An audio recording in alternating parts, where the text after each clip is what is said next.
Hello friends, welcome to nuclear classes. I am Jeet Verma. तो आज हम जो अर्थमेटिक प्रोग्रेशन वाला चैप्टर था उसके थोड़े से क्वेश्चंस प्रैक्टिस करेंगे। ठीक है, देखेंगे किस टाइप के क्वेश्चन एग्जाम के अंदर पूछे जाते हैं और किस टाइप से हम उनको सोल्व कर सकते हैं। ठीक है, मेनली इस चैप्टर के अंदर सभी बच्चे कर लेते हैं, इसको आसान चैप्टर माना जाता है और सभी के उसके दो तीन फॉर्मूले होते हैं, इसके अंदर सभी के बच्चे कर लेते हैं। ठीक है, लेकिन कुछ टाइप के क्वेश्चन है जो कि रिपीटेड है और हर साल पूछे जाते हैं और इस बार भी पूछे जा सकते हैं उनमें से कुछ क्वेश्चन।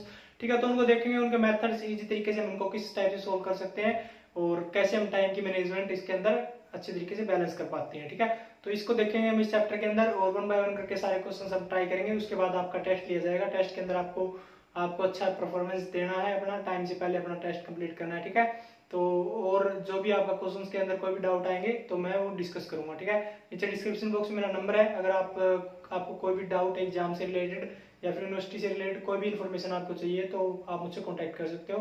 यूनिवर्सिटी से रिलेटेड कोई भी इन्फॉर्मेशन मैं आपको प्रोवाइड करवा सकता हूँ। ठीक है, तो चैप्टर को स्टार्ट करते हैं, बाकी बातें वीडियो के बीच में करते रहेंगे। जल्दी आपका प्रोस्पेक्टस भी आने वाला है। ठीक है, एक दो दिन के अंदर ही आ जाएगा। तो क्वेश्चंस को देखो। पहला क्वेश्चन दे रखा है, जैसे third term of AP is -14 and 13th term is 0, then find the value of 20th term. ठीक है, इस तरीके के क्वेश्चन आपसे पूछे जा सकते हैं एग्जाम के अंदर। तो कैसे सोल्व करने हैं आपको, देखो जैसे इसके अंदर देखा third term of AP, third term किसके बराबर होता है, a प्लस में 2d होता है, कितना देखा है -40।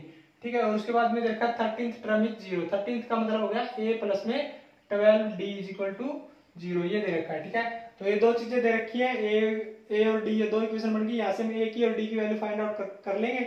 उसके बाद 20th निकालनी है हमें, तो क्या आ जाएगा a प्लस में 19th d is equal to जो ये 20th टर्म आ जाएगी अपनी। ठीक है, तो इसको ये फाइंड आउट करना हमें, तो यहाँ से हम a की और d की वैल्यू फाइंड आउट कर लेंगे, यहाँ पर रख देंगे, इसको सोल्व कर लेंगे। ठीक है, तो ये तो हो गया अपना जो मतलब जनरल तरीका है वो। लेकिन हम क्या कैसे निकाल सकते हैं इसको, हम ऐसे डायरेक्टली भी निकाल सकते हैं। जैसे थर्ड टर्म है और ये 13th टर्म है। ठीक है, तो आप क्या करो, दोनों टर्मों में से ही माइनस कर दो। जैसे 13 में से 3 गया, कितना बच गया, 10th बच गया, 10, और दोनों साइड से माइनस करना है। तो जैसे थर्ड टर्म कितना था -40 और 13th कितना था 0। ठीक है, तो 13 में से ये माइनस किया थर्ड और 0 में से हम ये माइनस कर देंगे। ठीक है, तो 13 में से कितना गया, 3 गया, तो कितना बच गया 10th इज इक्वल टू किसके बराबर रख देंगे, 0 माइनस में 14। 0 माइनस माइनस माइनस प्लस हो जाएगा 40।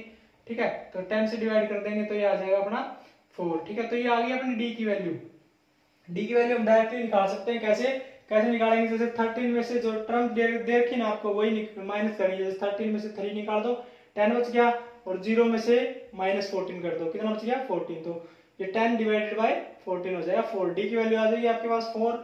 अब यहाँ से a की वैल्यू निकाल दोगे आप। ठीक है, तो यहाँ से करोगे 4 4 दूनी 8, 8 इनमें से माइनस कर दोगे, यानी प्लस का माइनस कर दोगे तो कितना आ जाएगा माइनस का 48 बच जाएगा a। ठीक है, a की वैल्यू कितनी आ जाएगी 48 बच जाएगा, और d की वैल्यू 4 आ गई आपके पास। अब ये वैल्यू निकाल सकते हो आप आसानी से।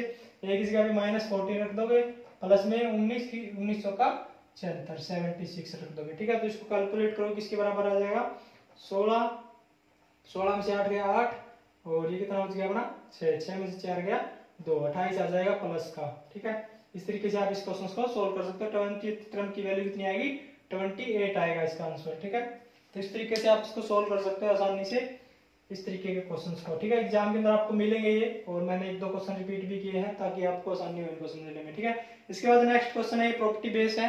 तो प्रॉपर्टीज के ऊपर मैंने आपको बताया हुआ है किस टाइप से करना है। जैसे mth टर्म की वैल्यू दे रखी है n, जैसे इसके अंदर ऐसा मान के चल रहे हैं हम, जैसे इसमें m और n है, ये तो प्रॉपर्टीज के डायरेक्शन में डेफिनेशन ही लिख रखी सीधा है। अगर आपको इस तरीके से लिखा मिल जाए कि mth टर्म इज n है और nth टर्म है m है, then find the value of m plus nth term. ठीक है, तो इस तरीके का क्वेश्चन मिल जाए आपको, तो इसकी वैल्यू कितनी होती है, इज इक्वल टू 0 होती है। कल वाली प्रॉपर्टी के अंदर मैंने आपको बताया था।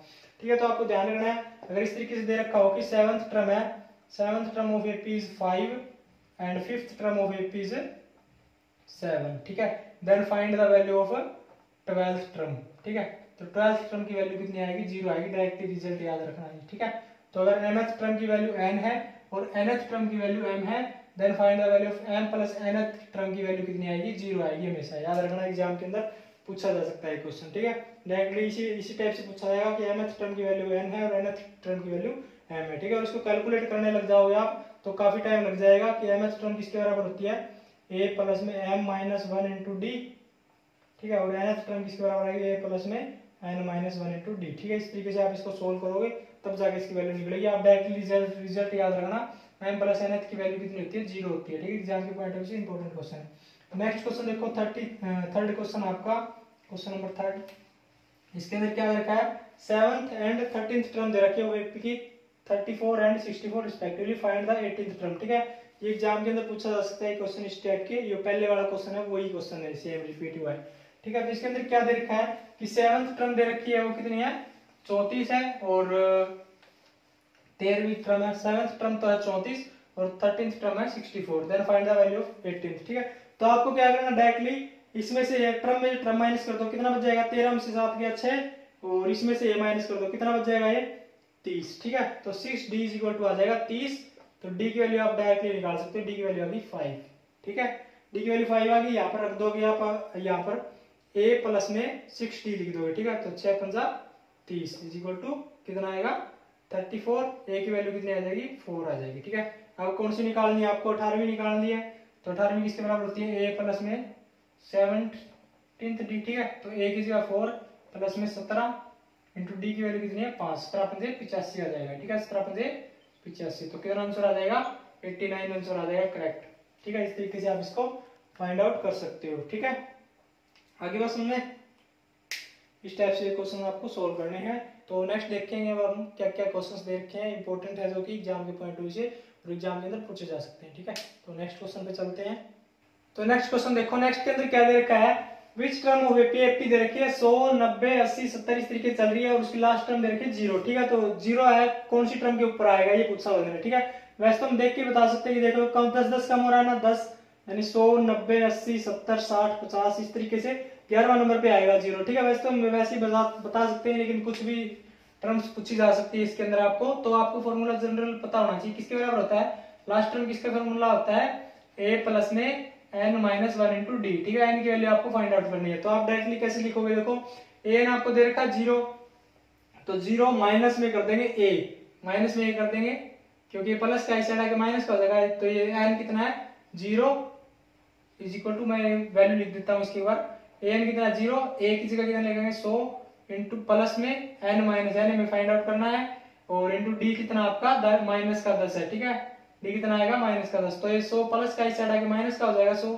ठीक है, और ये डिवाइड में ये कितना आ जाएगा, डी आ जाएगा डिवाइड में माइनस का। ठीक है, तो ये 10 बच जाएगा, ये माइनस का 10 इस साइड 1 है, इस साइड आके प्लस का 1 हो जाएगा। ठीक है, तो कितनी वैल्यू आ जाएगी इसकी 11, यानी कि 11th टर्म है वो क्या सी होगी, 11th टर्म क्या होगी, इज इक्वल टू 0 होगी। ठीक है, तो इस तरीके से आपको वैल्यू ये पुट करनी आनी चाहिए कि लास्ट टर्म जो वैल्यू दे रखी है 0 इज द लास्ट टर्म की वैल्यू। ठीक है, तो an कितना दे रखा है आपको 0 दे रखा है, और आपको n की वैल्यू फाइंड आउट करनी है। जनरल फॉर्मूला आपको पता है a प्लस में n माइनस 1 इंटू डी। ठीक है, तो आपको इसी तरीके से करने हैं, आपको ये ऐसा नहीं कि मैं आपको खोल के बताऊंगा, ये आपको जनरल आपको पता होना चाहिए। ठीक है, नॉर्मल सी बातें हैं, कोई दिक्कत वाली बात नहीं है इनके अंदर। ठीक है, नेक्स्ट देखो, नेक्स्ट के अंदर क्या देखा है, ये क्वेश्चन देखो थोड़ा सा आपको कंफ्यूज कर सकता है, पिछले वाला ही तरीके से ये है। इसके अंदर क्या देखा है, if the sum of pth term, यानी कि जो पहली pth टर्म तक है, p टर्म तक का मतलब जैसे पहली 4 का 5 का, इस तरीके से अगर पहली p टर्म का जो सम है वो कितना है क्या हुआ है, एंड क्या टर्म तक का योग है वो कितना है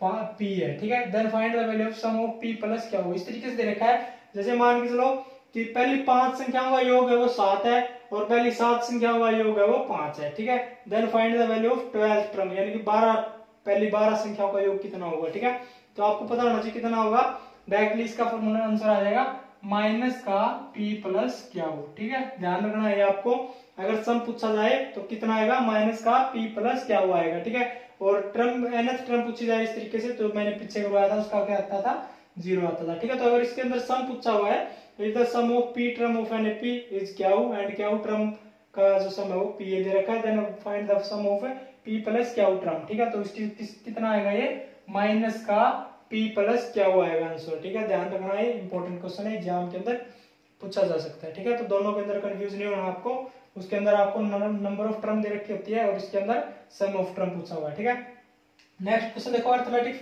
मीन फाइंड आउट करना है 5 और 15 का। ठीक है, मैंने बताया था आपको 5 और 15 का मीन कितना होता है, दोनों को सम करके डिवाइडेड बाय 2 कर देना है। ठीक है, तो 5 प्लस 15 डिवाइडेड बाय 2 कितना आ जाएगा 10 आ जाएगा, इन दोनों का मीन आ जाएगा अरिथमेटिक मीन। ठीक है, और ज्योमेट्रिक मीन पूछ लिया जाए, जीएम पूछ लिया जाए तो कितना आएगा, दोनों का प्रोडक्ट करके अंडर द रूट आएगा। ठीक है, अगर जीएम पूछ लिया जाए, जीएम कितना आएगा इसका, तो क्या आएगा 5 गुणा में 15 अंडर द रूट, ये आएगा इसका जीएम। ठीक है, तो इस तरीके से आपको करना है। अर्थमेटिक मीन और जियोमेट्रिक मीन के अंदर सिर्फ ये 2 क्वेश्चन ही बनते हैं जो आपसे पूछे जा सकते हैं। ठीक है, एक तो ज्योमेट्रिक मीन, जो अर्थमेटिक मीन निकालना, और एक ज्योमेट्रिक मीन निकालना। ठीक है, एपीजीपी के अंदर। बाकी मैंने थोड़ा इंट्रोडक्शन इनका पढ़ाया था, तो 2-4 फॉर्मूले इनके याद रखना, एक सम वाला, एक nth टर्म वाला, और एक एम जीएम वाला। ठीक है, तो ये इंपॉर्टेंट है, थोड़े से पूछे जा सकते हैं एग्जाम के अंदर। अभी तक तो नहीं पूछा गया है, लेकिन पूछा जा सकता है, कोई दिक्कत वाली बात नहीं है, क्योंकि जो है 10th से भी आगे के सिलेबस के डाल देते हैं 1-2 क्वेश्चन। नेक्स्ट देखो, नेक्स्ट में क्या दे रखा है कि जो फर्स्ट टर्म दे रखी है इसके अंदर 9 एंड कॉमन डिफरेंस दे रखा है 10, फाइंड द वैल्यू ऑफ, यानी 12th टर्म पूछ रखी है आपसे। ठीक है, तो आप डायरेक्टली क्या करोगे, 12th टर्म पूछी तो 11 को मल्टीप्लाई कर दोगे डी से। ठीक है, तो 11 था कितना आ जाएगा 110, 110 प्लस में 9 कितना आ जाएगा 120 आ जाएगा। ठीक है, तो किसका बराबर होता है, ए प्लस में 11 डी होता है, ए किसका पे 9 प्लस में 11 दाए 110। ठीक है, 119 आएगा ये, 119। ठीक है, ध्यान रखना, ये थोड़ा सा जोड़ में गलती। तो ए प्लस में 11d, 11d यानी कि 11 इंटू डी कितना है 10 है, तो 110 हो गया, प्लस में 9 यानी कि 119 आ जाएगा इसका आंसर। ठीक है, तो करेक्ट कर लेना, इस तरीके से आपको ये क्वेश्चन सोल्व करना है। नेक्स्ट पे चलते हैं, नेक्स्ट के अंदर क्या दे रखा है देखेंगे। तो नेक्स्ट क्वेश्चन देखो, नेक्स्ट के अंदर क्या दे रखा है। नेक्स्ट के अंदर पहला क्वेश्चन जैसे 8th क्वेश्चन आपका, वो क्या दे रखा है, if the sum of n term of an AP is this, इस टाइप से दे रखा है, जनरल फॉर्मूले के तरीके से लिख रखा है कि जो n टर्म तक का सम है वो ये है। ठीक है, then its and common difference इसका 6 दे रखा है। ठीक है, इसका कॉमन डिफरेंस भी दे रखा है इसने 6, वैसे इसकी जरूरत नहीं है इसके अंदर, कॉमन डिफरेंस कितना दे रखा है 6 दे रखा है। Then find the value of its first term, first term की आपको वैल्यू फाइंड आउट करनी है। फर्स्ट टर्म की देखो एक खास बात बताता हूँ कि कोई भी एपी होती है, जैसे एपी होती है 2, 4, 6, 8 और 10। ठीक है, तो इसने पूछा है कि सम, पहली संख्या का योग कितना होता है, खुद पहली संख्या ही होता है। ठीक है, तो अगर आपसे पूछ लिया जाए कि find the sum of first term, first term तक का योग क्या होता है, फर्स्ट टर्म ही होती है। ठीक है, यानी दो ही सम होता है पहली टर्म। ठीक है, यानी कि हमें फर्स्ट टर्म ही निकाल रही है डायरेक्टली। और खास बात क्या होती है कि जो सेकंड टर्म होती है वो क्या होती है, फर्स्ट टर्म प्लस में सेकंड टर्म। ठीक है, दोनों को जोड़ देंगे तो क्या आ जाएगा हमारा सम ऑफ फर्स्ट 2 टर्म आ जाएगा। ठीक है, सम ऑफ फर्स्ट 2 टर्म। ठीक है, तो इसके अंदर क्या दे रखा है, if the sum of n term, कोई भी n टर्म, कोई भी n की वैल्यू रख देंगे, जैसे 2 रख दिया तो 2 संख्याओं का योग आ जाएगा, 3 रख दिया तो 3 संख्याओं तक का योग आ जाएगा, इस तरीके से। ठीक है, तो if the sum of n term का दे रखा अपने जनरल फॉर्मूला इसने इस तरीके से। ठीक है, एंड इट्स कॉमन डिफरेंस दे रखा 6, then find its first term, first term आपको फाइंड आउट करनी है। तो आपको पता है कि फर्स्ट टर्म क्या होती है, एक्चुअल में जो फर्स्ट टर्म होती है वही उसका सम होता है, फर्स्ट टर्म तक का सम। ठीक है, तो इसके अंदर सम दे रखा है, तो आप डायरेक्टली n की जगह पे 1 रख दोगे तो कितना आ जाएगा 3 इंटू 1 की जगह 1 माइनस में 1। ठीक है, तो फर्स्ट टर्म क्या आएगी इसकी 2 आएगी इसकी फर्स्ट टर्म। ठीक है, और इससे सेकंड टर्म पूछ ली जाए तो सेकंड टर्म आप क्या कर दोगे, डी ऐड कर दोगे, 2 प्लस में 6 इज इक्वल टू 8 आ जाएगी, सेकंड टर्म आ जाएगी आपकी। ठीक है, तो इस तरीके से आप कोई भी वैल्यू फाइंड आउट कर सकते हो डी देर का इसके अंदर। लेकिन इन्हें फर्स्ट टर्म पूछा हुआ है, तो फर्स्ट टर्म और फर्स्ट टर्म का सम दोनों इक्वल ही होते हैं, दोनों अगर हम सम रख देंगे तो भी 2 ही आएगा और फर्स्ट टर्म भी 2 ही है। ठीक है, तो इस तरीके से पहली संख्या का योग तो पहली संख्या ही होता है। ठीक है, तो इस तरीके से आपको ध्यान रखना है थोड़ा सा। इसका आंसर क्या आ जाएगा 2 आ जाएगा फर्स्ट टर्म। ठीक है, तो अगर आपसे इसके बाद कुछ भी पूछ ले आप बता सकते हो, कॉमन डिफरेंस भी दे रखा है, कुछ भी पूछ ले इसके अंदर आप इसको बता सकते हो। ठीक है, नेक्स्ट पे चलो, नेक्स्ट के अंदर क्या दे रखा है, find the common difference of AP which is A18 minus में A14 इज इक्वल टू 32, ये दे रखा है। ठीक है, A18 माइनस में A14 इज इक्वल टू 32 दे रखा है। तो मैंने आपको बता रखा डायरेक्टली, हम इसको क्या करते हैं माइनस करके इसे डिवाइड कर देते हैं ना, वही आता है डी, अपना डी को ही निकालते हैं उस तरीके से हम। तो कैसे निकालेंगे, देखो 18 में से 14 गया 4, 4 से इसको भाग कर दो, 18 में 14 गया 4, 4 से भाग कर दो 8 आ जाएगा इसका। कॉमन डिफरेंस कितना आ जाएगा, कॉमन डिफरेंस आ जाएगा इसका 8 आ जाएगा। ठीक है, तो इस तरीके से करने हैं आपको, डायरेक्टली नंबर ऑफ टर्म में से माइनस करके उस साइड वाले से डिवाइड कर दो। ठीक है, तो कॉमन डिफरेंस आ गया आपका 8।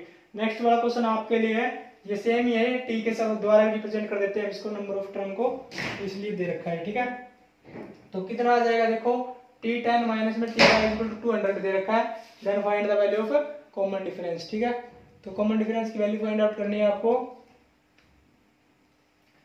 ये आपको बताना है। ठीक है, खुद बताना है आपको, कमेंट बॉक्स में इसका कमेंट करके जाना। नेक्स्ट क्वेश्चन देखो, what is the sum of all natural number from 1 to 100, ये क्वेश्चन दे रखा है। इसका फॉर्मूला मैंने आपको लिखा था जनरल, तो अगर नहीं किसी ने देखा तो ध्यान से रख लेना कि नेचुरल नंबर का सम का फॉर्मूला किसके बराबर होता है, sum of first natural number n into n plus 1 by 2 होता है। एग्जाम के अंदर पूछा हुआ क्वेश्चन है 2019 के अंदर, ठीक है, 2019 के अंदर आया है क्वेश्चन।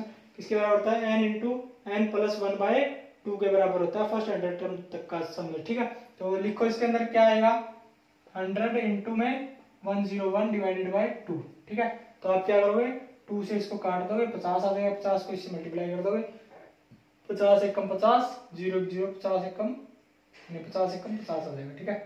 तो 50 इसका आंसर आ जाएगा। डायरेक्टली कैसे लिखोगे, 50 इंटू में 101, 50 से कम 50, 0, 50 से 0 गिरोगे 50 की कसर लग गई, 50 से कम 50, ठीक है। तो 50 इसका आंसर आ जाएगा डायरेक्टली फर्स्ट नेचुरल नंबर का, ठीक है। तो फॉर्मूला याद रखना है आपको, नेचुरल नंबर का सम किसके बराबर होता है, n इंटू एन प्लस 1/2 होता है, ठीक है। और सम का पूछ लिया है, सम मतलब कि सम संख्या है, what is the sum of all even number पूछ लिया जाए, ठीक है। तो इवन नंबर का क्या होता है, डिवाइड बाय 2 है ना, ये हट जाएगा डिवाइड बाय 2 वाला, ठीक है। तो ये आ जाएगा आपका sum of first even number का फॉर्मूला, ठीक है। तो n इंटू एन प्लस 1 ये किसका फॉर्मूला आ जाएगा, इवन नंबर का आ जाएगा, ठीक है। तो ये ध्यान रखना आपको, ये मैंने बताया था आपको, नेचुरल नंबर वाला बताया था, इवन वाला नहीं बताया। इवन अगर पूछ लिया जाए तो डिवाइडेड बाय 2 है ना, 2 हट जाएगा नीचे से, ठीक है।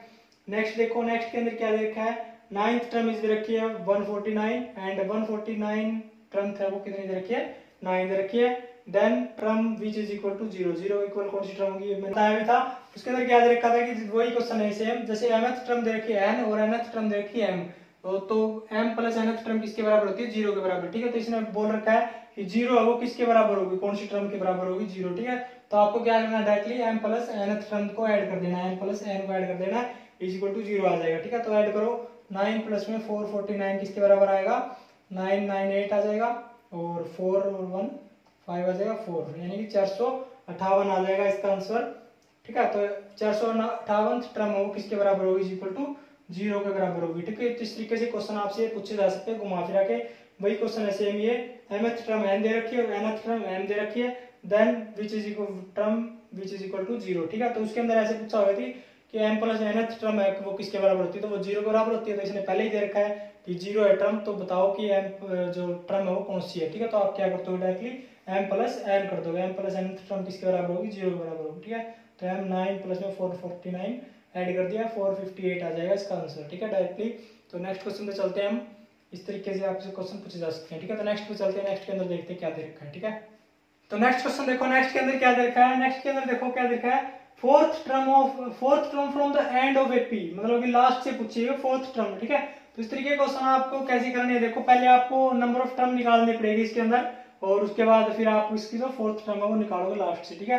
वैसे तो हम ऐसे भी निकाल सकते हैं इसको, जैसे फोर्थ टर्म दे रखा है, तो अगर आपको इस तरीके की छोटी टर्म दे रखी है, जैसे 4, 3, 2 तक, 4 तक दे रखी, तो आप इसको आसानी से निकाल सकते हो थोड़ा सा टाइम लगा के। कैसे, इसका कॉमन डिफरेंस देख लो कितना है, 3 है इसका कॉमन डिफरेंस, ठीक है। माइनस का 8 है, माइनस का 11 है, तो 3 है इसका प्लस का, ठीक है।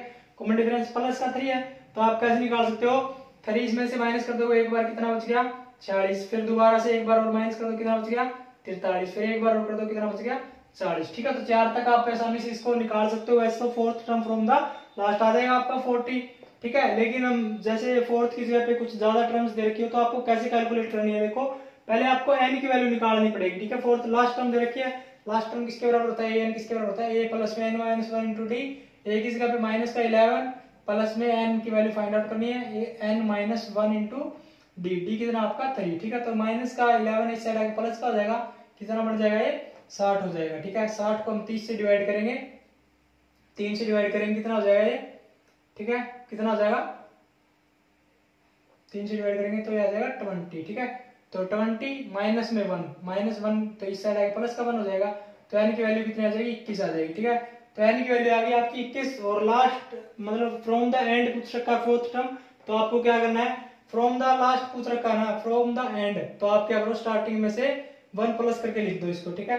तो एंड फ्रॉम द एंड पूछ रखा है, तो n की वैल्यू 21 है, तो स्टार्टिंग से कितनी आ जाएगी, कितनी कौन सी टर्म आ जाएगी स्टार्टिंग में से 21 प्लस 1 कर दो, प्लस 1 माइनस में 4 कर दो, ठीक है। तो 22 में से 4 गया, कितना बच गया 18, ठीक है।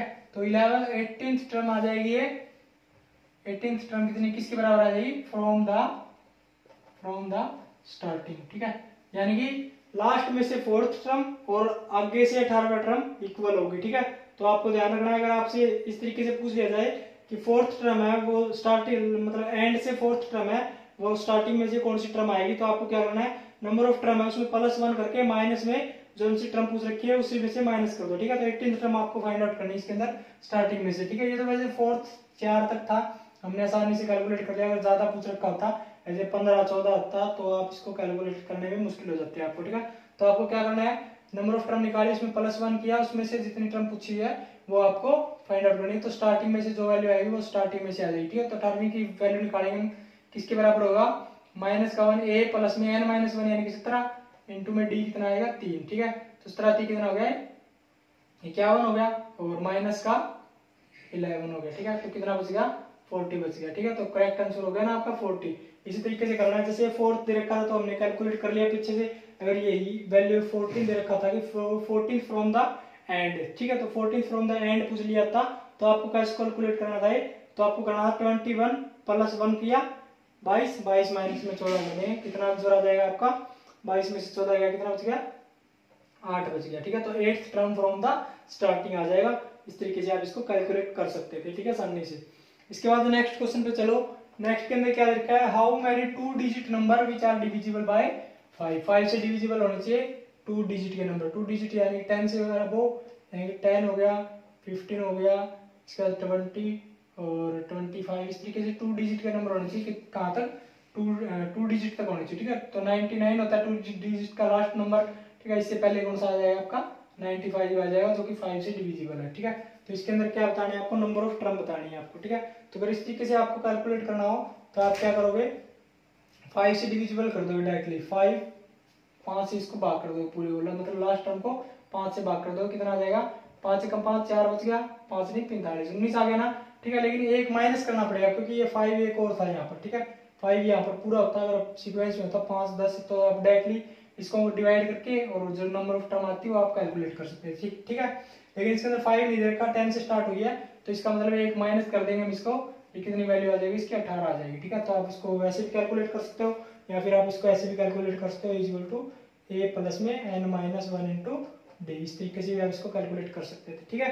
तो आसान तरीके से आप इसको वैल्यू फाइंड आउट कर सकते हो। अगर आपको इस तरीके से रेगुलर सीरीज दिखे ना कोई भी, जैसे 5 का पहाड़ा हो गया 10 का पहाड़ा का 3 का हो, तो डायरेक्टली लास्ट टर्म का डिवाइड कर देना, नंबर ऑफ टर्म आपकी कैलकुलेट हो जाएंगी, ठीक है।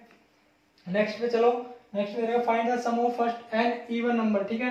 अगर n इवन नंबर पूछा हो आपसे कभी भी किसी क्वेश्चन के अंदर, या फिर आपसे मतलब नेचुरल नंबर की जगह पे यहाँ इवन n दे रखा है तो इस तरीके से दे रखा है फर्स्ट 50 इवन नंबर का सम बताओ, ठीक है। तो आपको डायरेक्टली क्या लिखना है, n इंटू n प्लस 1, ठीक है। ये आ जाएगा आपका sum of first n even number, ठीक है। तो जैसे 50 का पूछ लिया जाए तो कितना आएगा 50 इंटू में 51 आ जाएगा, ठीक है। और इस तरीके से जो भी पूछ रखा हो, मतलब 25 का पूछ रखा हो तो 25 इंटू में 26, एक जो संख्या वो इंटू में उसका जो एक सम उसका ऐड करके वो लिख देना, ठीक है। तो 50 इंटू में 50 प्लस 1 यानी कि 51, ठीक है। तो n पूछा हुआ है तो n इंटू n प्लस 1 आ जाएगा फर्स्ट n इवन नंबर का सम, ठीक है।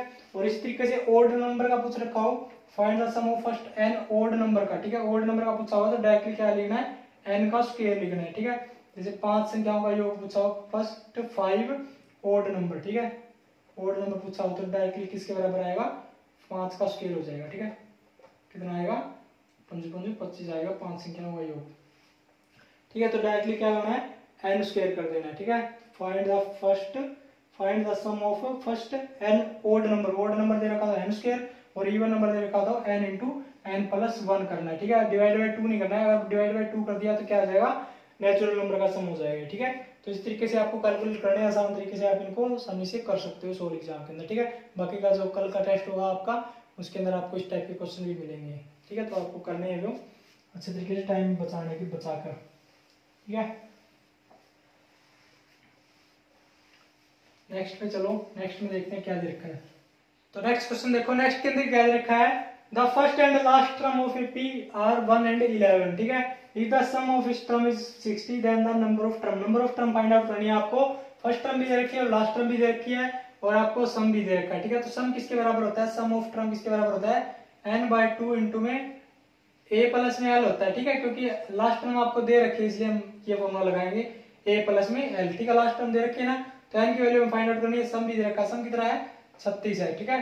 तो 36 डिवाइडेड बाई 2 है, ऊपर चला जाएगा 2, एन हमें फाइंड आउट करना है, और ए प्लस में एल, ए कितना 1 है और एल कितना 11 है, ठीक है। तो कितना बच गया 12 हो गया, ठीक है। 12 ये मल्टीप्लाई में इस साइड आके डिवाइड में हो जाएगा, ठीक है। तो 12 36, एन की वैल्यू कितनी आ जाएगी 6 आ जाएगी, ठीक है। इस तरीके से आप इसको कैलकुलेट कर सकते हो आसान तरीके से, ठीक है। तो आपको सारे फॉर्मूले पता आना चाहिए, बाकी एपी जीपी के अंदर कुछ ज्यादा मुश्किल क्वेश्चन नहीं आएंगे, ठीक है। नेक्स्ट देखो, नेक्स्ट में देखा sum of 3 numbers in AP, 3 numbers AP के अंदर, मतलब एपी के नंबर है 3 और उनका जो सम है वो 24 है और प्रोडक्ट है उनका 440 है। देन मिडिल टर्म बताना है आपको क्या होगी, ठीक है। तो आप डायरेक्टली क्या लिखोगे, जब भी आपको एपी के अंदर कोई भी 3 टर्म्स माननी पड़े तो आप क्या मानोगे, हमेशा याद रखना इसको, क्या मानोगे अगर आपको 3 टर्म्स माननी नहीं पड़े तो आप मानोगे ए माइनस में डी और ए प्लस में डी, ये 3 टर्म्स माननी है आपको कभी भी अगर एपी के अंदर माननी पड़े तो, ठीक है। तो ए माइनस डी फर्स्ट टर्म, ए सेकंड टर्म और ए प्लस डी थर्ड टर्म बच जाएगी आपकी, ठीक है। तो इसके अंदर दे रखा था sum of first 3 number is, AP के अंदर 24 है और उनका प्रोडक्ट है वो 440 है। मिडिल टर्म आपको पूछ रखी है, ठीक है। मिडिल टर्म बताओ आपको क्या होगी, ठीक है। तो आप क्या करो, डायरेक्टली सम दे रखा है इसका, तीनों का सम कर दो उनका, ठीक है। तो डी से डी कैंसिल हो जाएगा, ए प्लस ए यानी कि 3a इज इक्वल टू कितना दे रखा है 24 दे रखा है, ठीक है। तो ए की वैल्यू कितनी आ जाएगी 8 आ जाएगी, ठीक है। तो डायरेक्टली आपको मिडिल टर्म पूछ रखी है, ए हमें बस यही बताना था हमें, ठीक है। तो मिडिल टर्म कितनी आ जाएगी 8 आ जाएगी, मिडिल ही पूछी हुई है, चाहे प्रोडक्ट की जरूरत ही नहीं पड़ेगी आपको इस तरीके से करोगे तो आप, ठीक है। लेकिन हम कैसे कर सकते हैं अगर ये इसका यूज करना है तो जनरली हम कैसे यूज करते हैं, फर्स्ट टर्म को भी ए मानते हैं, सेकंड टर्म क्या होती है ए प्लस में डी होती है और थर्ड टर्म क्या होती है ए प्लस में 2d होती है, ठीक है। तो इनका सम करोगे आप तो कितना आ जाएगा 3a प्लस में 3d किसके बराबर आएगा 24 के बराबर, और ये कितना हो जाएगा a प्लस में d इंटू में 3 ये 12 आ जाएगा 24 के बराबर, तो a प्लस में d किसके बराबर आएगा 8 के बराबर, ठीक है। तो middle term a plus D मानना था हमने 20 के अंदर भी, ठीक है। तो मिडिल टर्म ये फाइंड आउट करनी है आपको इसी तरीके से, ठीक है। इस तरीके से आप इसको सोल्व कर सकते हो आसान तरीके से, ठीक है। तो ये इस तरीके से क्वेश्चन आपके एग्जाम के अंदर पूछे जाएंगे और आपको जल्दी से इनको अटेम्प्ट करना है, और इजी टाइप के क्वेश्चन है सभी कर लेते हैं। जनरली आपको इसके अंदर सिर्फ फॉर्मूले ध्यान रखने हैं आपको, ठीक है। जैसे जैसे आप फॉर्मूले इनको याद कर लोगे आपके लिए आसान हो जाएंगे क्वेश्चन, ठीक है। और 1-2 क्वेश्चन इसमें से पक्का पूछा जाता है, हर साल पूछा जाता है, ठीक है। तो इस बार पूछा जा सकता है, तो आपको इनकी तैयारी रखनी है, ठीक है। तो आज के लिए इतना ही, मिलते हैं नेक्स्ट वीडियो के अंदर, तब तक के लिए बेस्ट ऑफ लक, पढ़ते रहिएगा, ठीक है। Thank you.